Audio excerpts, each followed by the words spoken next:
Bonjour tout le monde. Bonjour. Bonjour. Alors aujourd'hui, on va pas continuer sur Mathieu. Oh, c'est vrai? Ouais, il y a Naïs qui va nous raconter une petite histoire parce que Naïs, elle fait du violon. Oui, ça va faire 9 ans en octobre. Et oui, donc une belle violoniste qu'on a là. Et jusque-là, forcément, quand on est petit, on commence avec un petit violon. On voit un violon en carton. Oui, au tout début. Ouais. Au tout début, on apprend avec un faux violon, et puis après, on apprend avec un vrai violon, mais qui est tout petit. Et puis plus on grandit, plus on change de taille. Il y a différentes tailles de violons, et vu qu'un violon, ça coûte cher, ce qu'on fait, c'est qu'on loue les violons. Mais là, t'arrives à un âge maintenant où t'as la taille adulte, un violon un entier, ça s'appelle. Mais on était toujours en location. Parce qu'un violon, ça coûte cher. Ça coûte très cher. Mais vraiment très cher. Mais tu peux nous raconter une petite histoire pour montrer à quel point, même quand il y a des choses qui peuvent coûter cher et qu'on n'a pas forcément les moyens, Dieu il peut s'occuper de nous. Oui. Alors comment ça s'est passé? Donc, il y a 2 ans, on était donc partis en vacances et chez mon grand-oncle et ma grande-tante. Et il se trouve que mon grand-oncle, lui, il avait un violon. Alors, du coup, j'ai fait « Ah, t'as un violon et tout !» Mais lui, il n'est pas violoniste. Mais lui, il n'est pas violoniste. En fait, c'était un ami à lui qui avait dit « J'ai trop de violons, choisis-en un. » Et du coup, il en a choisi un au pif. Et du coup, il l'a eu genre 12 ans. Il a eu vraiment très longtemps, quoi. Et du coup, moi, je lui ai dit « Ah, t'as un violon ?» Mais je savais pas et tout. Puis il m'a proposé de le voir. Donc, je l'ai regardé. Puis en vrai, je le trouvais beau. Et puis en fait... Sauf que ça faisait longtemps qu'il n'avait pas été utilisé. Mais voilà, ça faisait longtemps. Il n'était pas en très bon état, surtout l'archet. C'est... Donc, bon. Et puis là, cette année, j'approchais de mon anniversaire. On louait déjà un violon, un entier, taille adulte. Et on se disait, pour l'instant, on va le louer jusqu'à ce que moi, jusqu'à ce qu'en fait, jusqu'à ce que moi, je m'achète un violon, quoi. Parce que, au fur et à mesure, je veux dire, toute ta vie, louer un violon, ça revient cher. Déjà, oui. Et en même temps, ta prof, elle avait dit aussi de bien faire attention à bien choisir son violon quand on l'achète. Ouais. Parce que vu que c'est un investissement, il faut vraiment qu'on soit bien, qu'il ait un bon son, qu'on soit content de tout. Ouais, voilà, c'est ça. Et nous aussi, il y avait aussi la question, on va attendre aussi de voir à quel point tu continues dans le violon, à quel point tu vois, ça vaut le coup d'en acheter un, parce que clairement le violon fait partie de ta vie et que tu embrasses le violon, quoi, on va dire. Parce que c'est ça aussi, des fois on apprend un instrument petit, puis finalement au fur et à mesure on délaisse un peu, et voilà. Mais nous, on a vu aussi notamment ces 2 dernières années que en fait avant on se battait un peu pour que tu travailles ton violon. Mais depuis 2 ans, en fait, tu t'es saisi toi-même ça devient ton choix. Plus motivé, quoi. T'es plus motivé, tu t'arrives à travailler toute seule, et on voyait bien que le violon commençait à prendre vraiment une place importante. Et que donc, avoir un bon instrument, ça devient aussi quand même quelque chose de plutôt important. Donc voilà, je te laisse continuer. C'est peut-être intéressant aussi de savoir pourquoi tu as fait du violon, pourquoi tu as commencé le violon. Ah oui. Parce que tu as commencé tôt en plus. J'ai commencé à 4 ans. Ah oui. Donc, alors, moi, je m'en souviens pas du tout, c'est maman qui m'a raconté. En fait, on était en Angleterre, j'avais 3 ans. On était allé voir des amis anglais. Et à un moment, en fait, on était dans un magasin de musique. Et là où ils vendaient des guitares et des violons, et c'est tout. Et du coup, en fait, papa et notre ami anglais et Tim, ils sont allés voir les guitares. Et puis, en fait, moi, j'ai vu les violons. Et en fait, je suis restée figée à les regarder pendant combien de temps? Je sais peu, mais en fait, c'est que moi, on était dans le magasin. Et puis, papa et notre ami, eux, ils étaient à fond sur les guitares. Ils parlaient guitare et tout ça. Bon. Et moi, je fais du piano, donc voilà.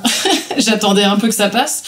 Puis à un moment, je me tourne et il y avait le petit frère en poussette, mais je me dis, mais elle est où, Naïs? Et en fait, je te cherche, et là, en fait, je te trouve scotché devant les violons, vraiment les yeux ébahis, la bouche ouverte, et tu me dis, oh maman, c'est quoi ça?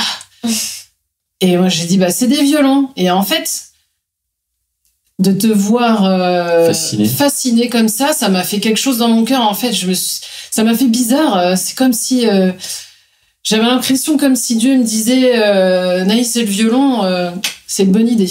Mais voilà, j'étais pas complètement sûre et tout ça. Et moi, j'avais fait pour apprendre le piano, j'ai fait le conservatoire et après une école de musique. Mais mes années de conservatoire n'ont pas été faciles parce que j'ai eu des professeurs en soi très gentils, mais en même temps très maladroits, avec des élèves comme moi qui manquaient de confiance et du coup qui m'ont un peu cassée. Et donc j'étais un peu terrifiée à l'idée que tu te retrouves à avoir des profs de violon qui soient aussi à te sortir des trucs horribles qui brisent ta confiance en toi. Donc je me suis renseignée sur ce qui existait comme cours de violon. Et en fait, je crois que c'est une amie d'ailleurs qui m'avait parlé de cette pédagogie, Suzuki, qui fait commencer le violon même dès 3 ans.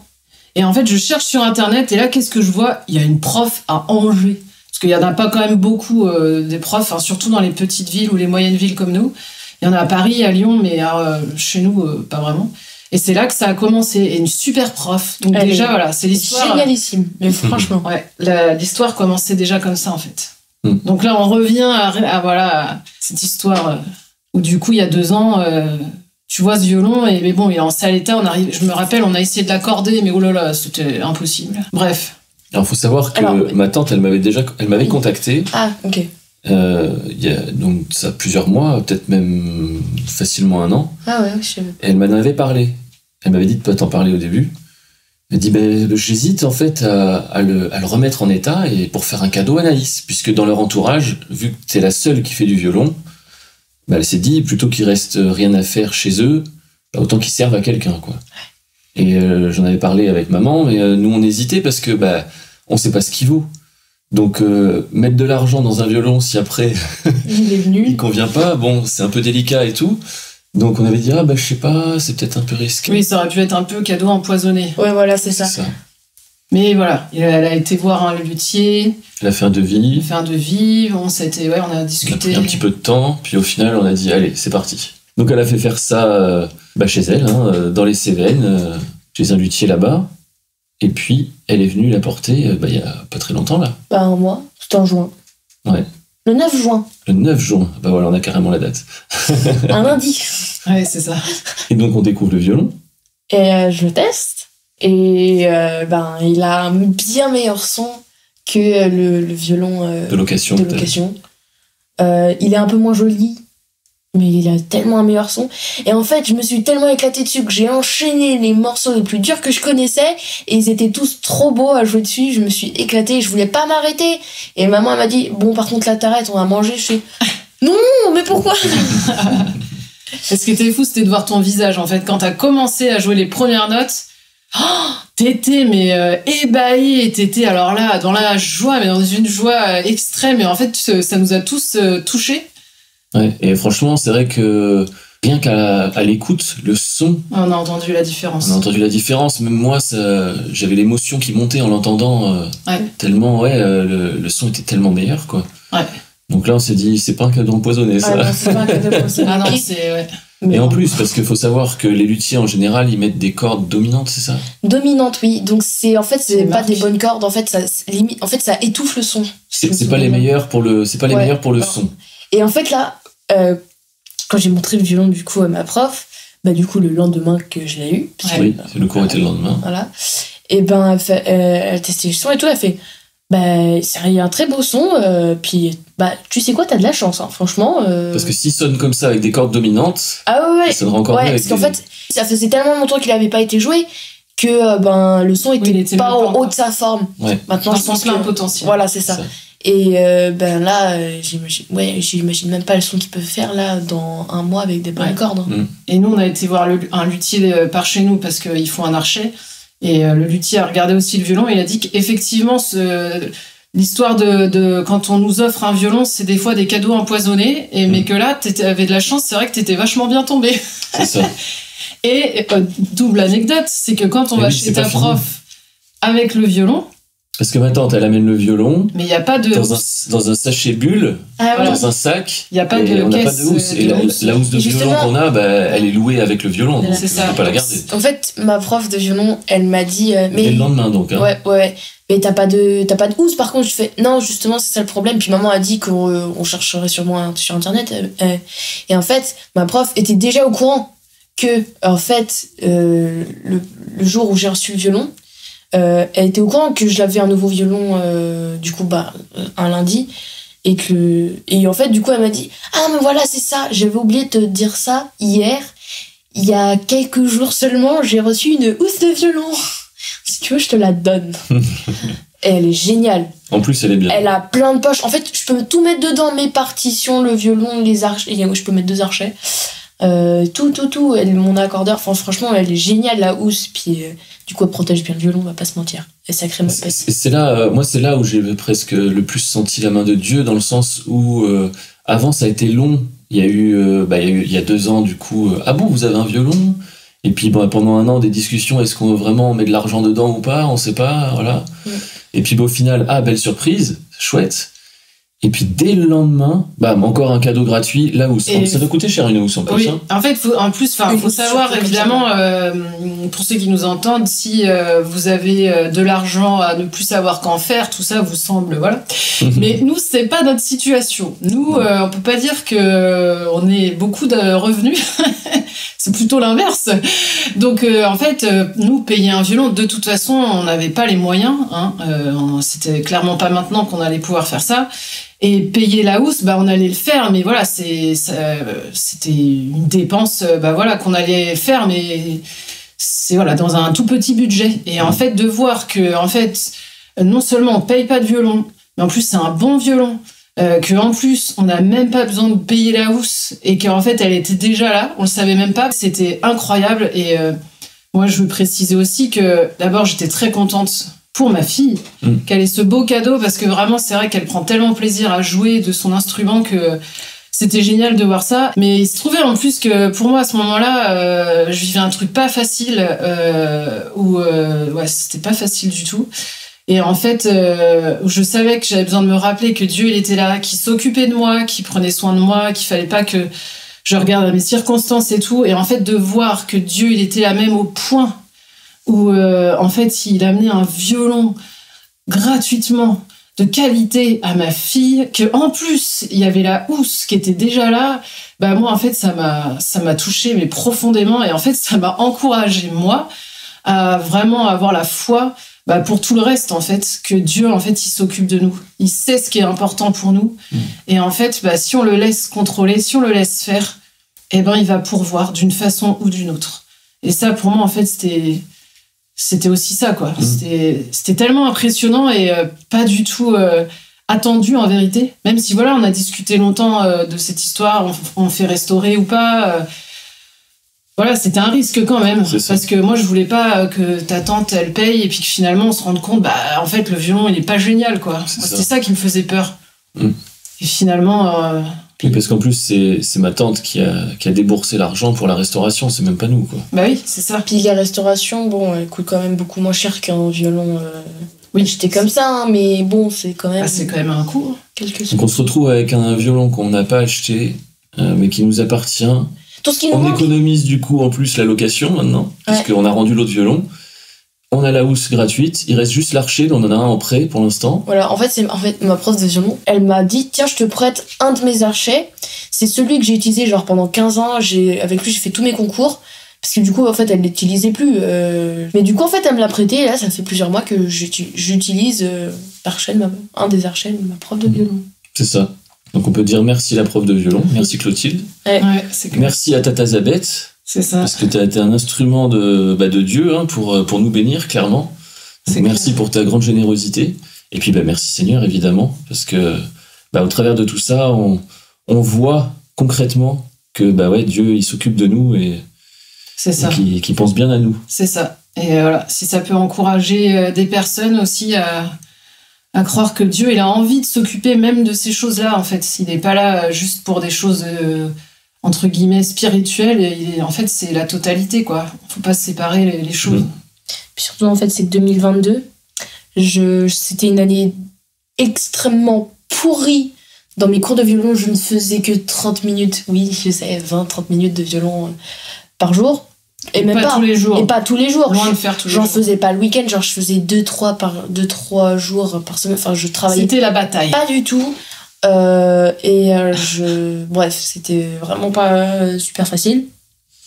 Et en fait, pendant les vacances d'été 2022, j'étais en train de me dire, ça me saoule, j'arrive pas à travailler, je vois bien que Clotilde, elle est un peu déçue. Puis, bref, ça m'énervait moi, puis du coup, je me disputais avec maman.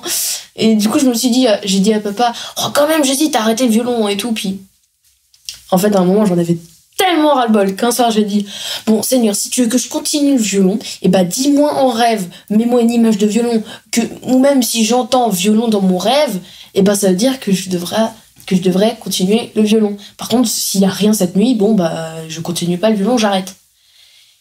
Et il se trouve que je me mets à rêver genre vers 9h du matin. L'heure normale pour rêver. Voilà, c'est ça. Et en fait, je rêvais. Puis d'un coup, en fait, je commence à entendre papa qui commence à nous lever.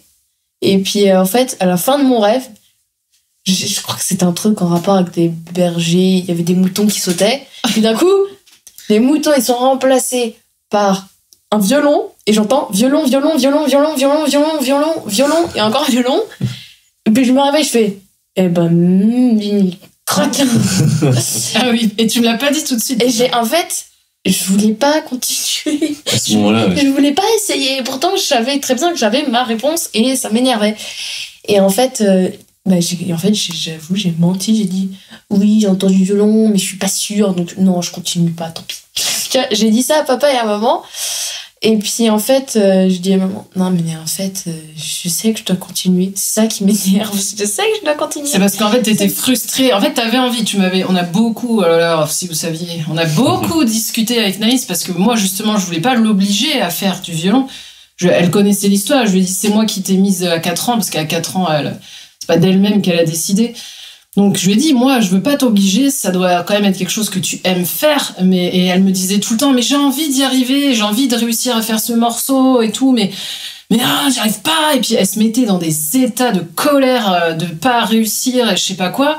Mais en fait elle arrivait pas à mettre en place la discipline nécessaire en fait pour arriver au résultat qu'elle voulait, ce qui fait que c'était que de la frustration. Elle se mettait à travailler des fois, mais du coup, trop d'un coup, ce qui fait qu'après, elle était épuisée. Et du coup, si elle n'était pas arrivée comme elle voulait, bon, voilà. Bref, c'était pas simple, en fait. Mais moi, au fond, je sais qu'elle aime... Tu m'avais dit, j'aime le violon, j'ai envie d'y arriver. Mais en fait, comme j'arrive pas à y arriver, j'en ai ras-le-bol. J'ai continué. Et voilà. 2023, j'étais contente, je travaillais bien. 2024, c'était génial. Et là, 2025, c'est juste, j'ai adoré. J'ai qu'une envie, c'est de reprendre des cours. Ça fait je sais pas combien de semaines que je veux reprendre des cours. J'en ai marre d'attendre. C'est très intéressant ce témoignage parce que moi, ça me fait pareil sur, par exemple, la musique. Ça faisait longtemps, moi, que j'avais à cœur de créer des chants, enregistrer des chants, produire des chants, etc. J'avais essayé, j'avais acheté du matos il y a plusieurs années, puis ça donnait rien, ça n'allait pas, et je me décourageais, quoi, donc, et j'arrêtais. Et puis aujourd'hui, en fait, je suis à fond dedans, et puis j'y vais, mais qu'est-ce qui a changé? C'est exactement comme toi, c'est qu'à un moment donné, en fait, c'est Dieu qui lance.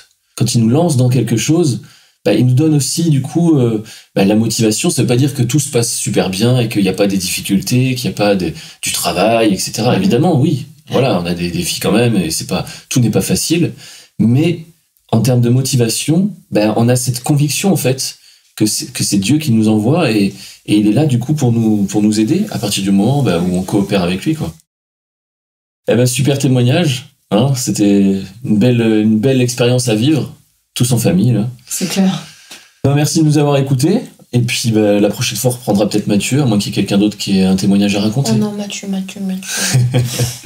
Allez, à la semaine prochaine. À la semaine prochaine. À la semaine prochaine.